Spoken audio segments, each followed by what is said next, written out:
आजकल एक ऐप चला है एआई, और उस एआई ऐप का ये कमाल है कि उसमें कोई भी फ़ोटो डालो तो फ़ोटो सुंदर बना के निकालता है, और खूब बढ़िया रंग बिरंगे वस्त्र पहना के खूब श्रृंगार करके वो बाहर फ़ोटो भेजता है। हमारी माताएं बहनें खूब इस एआई जो ये ऐप है इसका प्रयोग कर रही हैं। महाराज एआई में बस अपनी फ़ोटो डाल दी, अब उसने बढ़िया मेकअप किया, खूब बढ़िया साड़ी पहना कर श्रृंगार करा कर खूब बढ़िया डेंट पेंट करके फ़ोटो वापस कर दिया। याद रखिए, एआई से सुंदर जो फ़ोटो बना है ना, वो फ़ोटो कल को बेकार भी हो सकता है। कितना भी सुंदर चित्र बना लो, वो चित्र कल को बेकार हो सकता है। पर मेरे भाई बहन, अगर एआई का प्रयोग न करके आपने सत्संग का प्रयोग किया और सत्संग रूपी ऐप का प्रयोग करके अपने चरित्र को सुंदर बना लिया, तो वो चित्र से कहीं अधिक ज़्यादा सुंदर हो जाएगा। सज्जनों, एआई का प्रयोग करके अपने चित्र को आप सुंदर बना रहे हैं, पर क्या कभी अपने चरित्र को भी सुंदर बनाने का प्रयास किया? याद रखिए, ये सुंदर चित्र हो सकता है सोशल मीडिया पे 2-4-10 लाइक बढ़ के मिल जाए, पर निजी जीवन में आपको लोग लाइक तभी करेंगे, पसंद तभी करेंगे जब आपका चरित्र सुंदर होगा। आपकी पूजा तभी होगी जब आपका चरित्र सुंदर होगा। इसलिए एआई से अपने चित्र को सुंदर बनाइए, अच्छी बात है, पर सत्संग रूपी एआई में बैठ करके अपने चरित्र को सुंदर बना लीजिए, मेरे ठाकुर जी की कृपा बरस जाएगी। क्यों? चित्र सुंदर हो ना तो दुनिया वाले लाइक करते हैं। ध्यान से सुनना, चित्र सुंदर हो तो दुनिया के लोग लाइक करते हैं, और चरित्र सुंदर हो तो मेरे ठाकुर जी पसंद करते हैं। और ये एआई आज से नहीं है, याद रखना, ये एआई सुपनखा के ज़माने से है, ये एआई पूतना के ज़माने से है। सुपनखा और पूतना भी जब आए थे तो रूप बदल बदल के आए थे एआई ऐप से, और आजकल के लोग भी एआई से अपना रूप बदल रहे हैं। याद रखिए, आपका जीवन, आपका व्यक्तित्व, आपके संस्कार आपके चरित्र का दर्शन करा देंगे, आपकी निजता का दर्शन करा देंगे। इसलिए चित्र को सुंदर बनाइए न बनाइए, अपने चरित्र को सुंदर बनाइए। सुपनखा भी तो राम जी के सामने आई थी, और मुझे लगता है साहब उसने भी एआई का प्रयोग किया था। बड़ी कुरूप थी, लेकिन जब राम जी के सामने गई तो परम सुंदर बन के गई, परम सुंदरी बन के गई।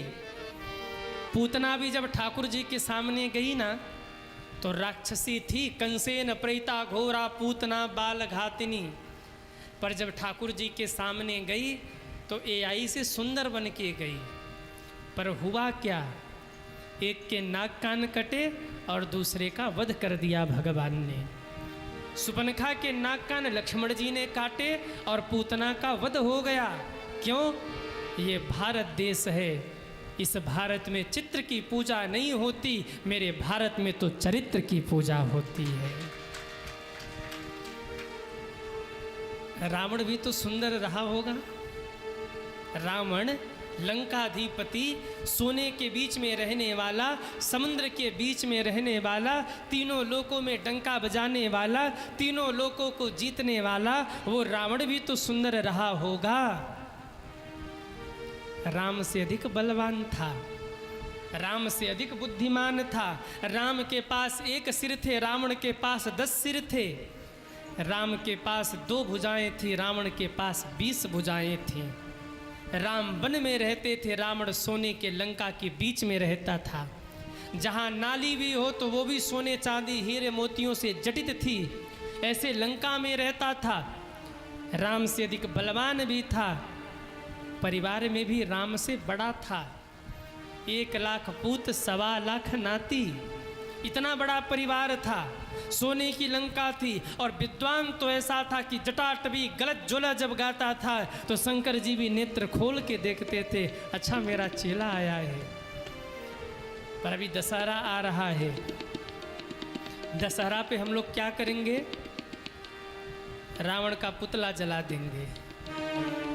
राम के पुतले नहीं जलते, राम की पूजा होती है। घर घर में राम पूजनीय है और हर जगह रावण का पुतला जलाया जाता है। आपके इधर जलता है कि नहीं रावण का पुतला? जलता होगा, कहीं शहर वहर में जलता होगा, दूर देश में तो हर जगह जलता ही है। हर जगह रावण का पुतला जलता है। क्या कमी थी रावण के पास? सब था, लेकिन एक चीज जो राम के पास था वो रावण के पास नहीं था। उस चीज का नाम है चरित्र। राम के पास चरित्र था, रावण के पास चरित्र नहीं था। और भारत के लोग चित्र की पूजा नहीं करते, भारत के लोग चरित्र की पूजा करते हैं। अपने चित्र को नहीं, चरित्र को सुंदर बनाइए। जब आपका जीवन सुंदर होगा ना, आपको लोग देख करके कह देंगे ये तो भजनानंदी है, ये तो भगत है, ये तो साधु आदमी है। और देखो, जीवन वही सुंदर है कि जाने के बाद चार लोग कहें कि गजब का आदमी था। हाँ, जाने के बाद आप जिस सभा से उठ करके जाएं, उस सभा में लोग कहे कि भैया वाह, आनंद आ गया। ऐसा व्यक्ति होना चाहिए, तब समझ लेना आपका जीवन सार्थक है। अपने जीवन को सुंदर बनाइए। झूठ के सहारे जीवन नहीं चलता। झूठ शॉर्टकट है और सत्य लॉन्ग रूट है। लंबा रास्ता थोड़ा कठिन भी हो सकता है, पर भैया आनंद तो लंबे रास्ते पर ही है। क्योंकि आनंद, आध्यात्म का जो आनंद लंबे रास्ते पर है वो शॉर्टकट में नहीं है। आप दुनिया को शॉर्टकट में निपटाइए, पर भगवान को लंबे समय तक लेकर चलना है। इसको शॉर्टकट में मत निपटाइए। हम दुनिया का सब काम लंबे समय तक करना चाहते हैं। भोजन लंबे समय तक करते हैं, जल लंबे समय तक पीते। सुबह पिया शाम को पीना है, शाम को पिया फिर सुबह पीना है।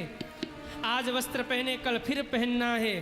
पर भक्ति, नवरात्रि के 9 दिन खूब भगत बने रहे। और जैसे ही 10वां दिन आया, रावण का पुतला तो फूंक दिया, पर रावणत्व तो अपने भीतर धारण कर लिया। अब अरे बोले 9 दिन तो व्रत थे ही महाराज। उसके पहले पितृपक्ष में भी सब ऐसे ही चल रहा था। अब आगे कोई व्रत त्यौहार आएगा तो बन जाएंगे सात्विक। याद रखिए, भक्ति का मार्ग शॉर्टकट से नहीं चलता।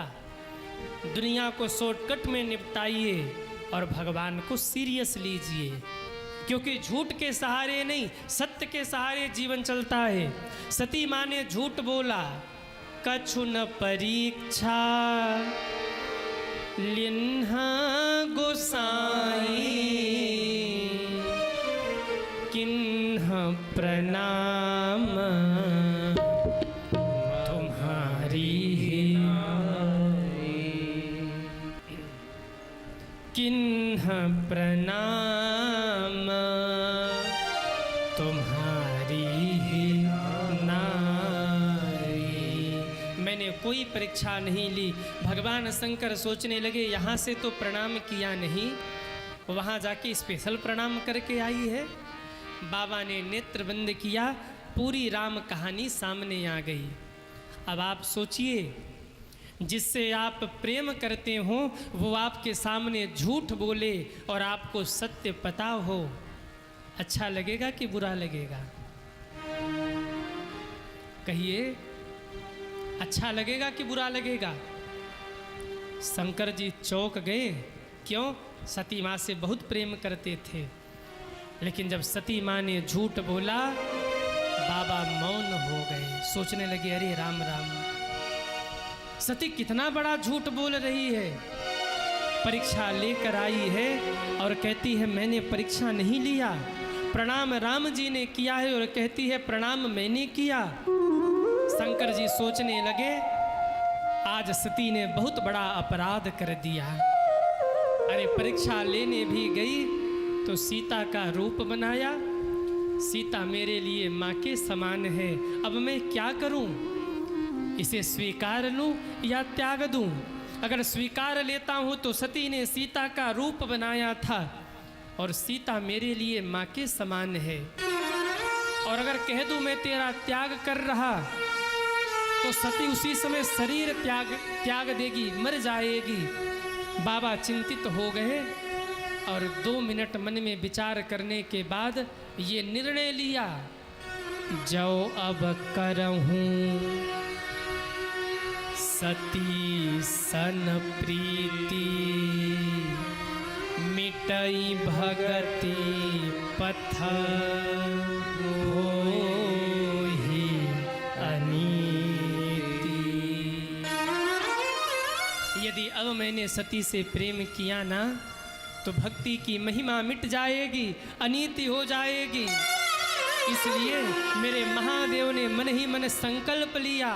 क्या? गोस्वामी जी कहते हैं, शिव संकल्प किन्ह मन माही, शिव संकल्प किन्ह मन माही, एहि ताहि भेटय बनाहि।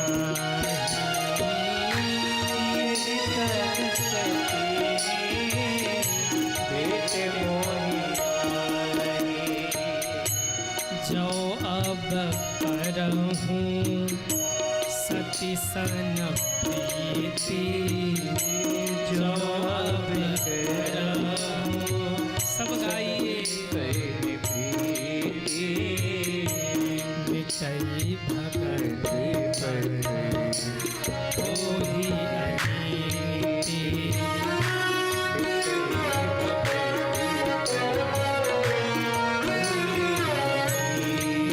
मन ही मन कह रहे, देवी यदि आपने सीता का रूप बनाया तो सीता मेरे लिए माँ के समान है। देवी अब आप मेरे लिए पत्नी नहीं रही, अब आप मेरे लिए माँ बन चुकी हैं। इसलिए जाइए, मैं शिव ये संकल्प लेता हूँ कि अब इस शरीर से आपसे मुलाकात नहीं होगी, अब हम और आप मिलेंगे अगले जन्म में। बाबा ने त्याग दिया, यही तन सती भेंट मोही नाही, तुम रहोगी तो कैलाश पर मेरी पत्नी बनकर नहीं, रहना होगा तो माँ बनकर रहोगी। कठोर निर्णय लिया बाबा ने। देवताओं ने सुना, कहने लगे, धन्य हो बाबा, आप धन्य हो। अरे भक्ति की महिमा, नीति की रक्षा करना कोई आपसे सीखे। सबने जय जयकार किया। माँ पूछती रही, बाबा क्या संकल्प किया? बाबा ने बताया नहीं। लौट कर आए, कैलाश पर समाधि लगा करके बैठ गए। 87,000 वर्ष की समाधि लग गई। कितने दिन की समाधि? 87,000 वर्ष की समाधि। अब तो सती माँ कैलाश पर अकेली रह गई, एकांत में जाती हैं, नारायण भगवान को याद करती हैं और कहती, हे नारायण भगवान, जिस शरीर को मेरे महादेव ने त्याग दिया, अब इस शरीर को रख करके क्या करना। इसलिए हे नारायण भगवान, कोई ऐसी लीला रच दो, मेरा ये शरीर छूट जाए। अब क्यों? मेरे बाबा ने मेरे शरीर का त्याग कर दिया, अब इस शरीर को रख करके क्या करूंगी मैं। 87,000 वर्ष कैसे बीत गए, रोते रोते। 87,000 वर्ष बाद बाबा की समाधि खुली। बाबा ने कहा, राम राम राम। सती माँ दौड़ी, बाबा जग गए, जाके प्रणाम किया और प्रणाम करके जब वाम भाग में बैठने लगी, बाबा ने आसन उठा लिया। कहा, देवी नहीं,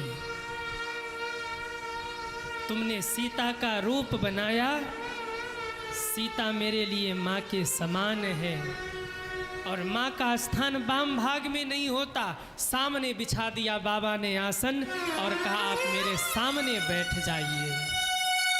सती माँ को बड़ा गहरा आघात लगा, कुछ बोल नहीं पाई। शंकर जी को लगा ये तो मर जाएगी ऐसे। क्यों? अब ये समझ गई कि शिव ने मेरा त्याग कर दिया है। सती के प्राणों की रक्षा करनी होगी, कैसे बचाऊं इसके प्राण।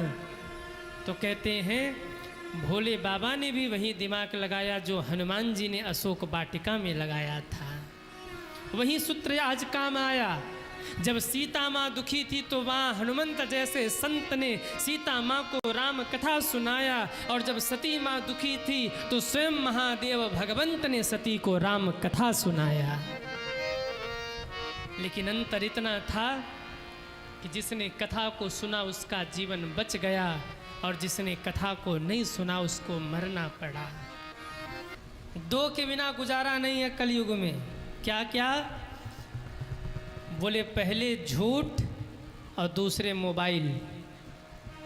हाँ, वैज्ञानिक कह रहे कुछ दिन बाद ऐसा हो जाएगा कि अगर आदमी से मोबाइल छीन लिया जाए तो तड़प तड़प के मर जाएगा वो। ये मोबाइल ऐसे चिपक रही है इंसान से कि कुछ दिन बाद अगर व्यक्ति से मोबाइल छीन लिया जाएगा तो वो पागल खाने चला जाएगा सीधे, कोई नहीं बचा सकता। तो बिना झूठ के और बिना मोबाइल के चलने वाला नहीं है। पर याद रखिए, झूठी दुनिया ज़्यादा दिन तक चलने वाली नहीं है।